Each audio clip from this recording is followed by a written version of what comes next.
Hello, today was our Thanksgiving service. Actually, this week we just finished our yearly convention, and we were thanking God this Sunday for all He did during this week. We had many different miracles and healings and deliverances. Truly, the power of God was present this week, and today was just dedicated to thanking God for all He did for us this week. And I learned that, it's not enough to just give God thanks.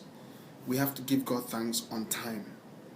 You can imagine in the natural realm, if somebody did something for you and you thanked them immediately for what they did, they would appreciate it, and you almost motivate them to do something good for you again another time. However, if you don't give them thanks, if you don't appreciate the gift, they may not help you again. They may not, do you a favor again. It's the same with God. God has done something great in our lives.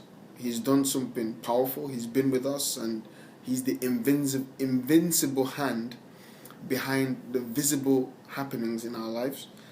So we ought to give Him thanks. And by doing this, we also motivate Him to do more for us and in our favor. And I truly learned that, when you thank God for where you are now, you move God to take you to your next level. When you thank God for phase 1, He can quickly take you to phase 10. Also, I learned today that we're giving thanks to God because He deserves it. He deserves it. Not only does He deserve it, He also demands it.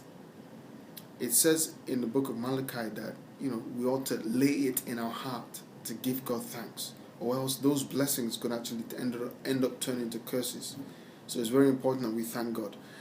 Our lives are evidences of the power of God at work, and we ought to recognize that things are working in our lives because it is God making them work, and we have to always recognize the source. Also, we discussed today about the benefits of Thanksgiving, and one of the major benefits of Thanksgiving is that Thanksgiving is the spiritual preservative that preserves our blessings.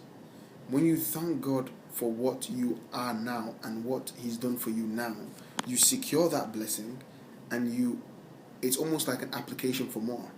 You move God to do more in your favor. So we ought to develop an attitude of thanksgiving. As this year is coming to an end, it's not really a time to think what has not been done and count, this has not been done, this has not been done. Rather, thank God for what has been done and what is good.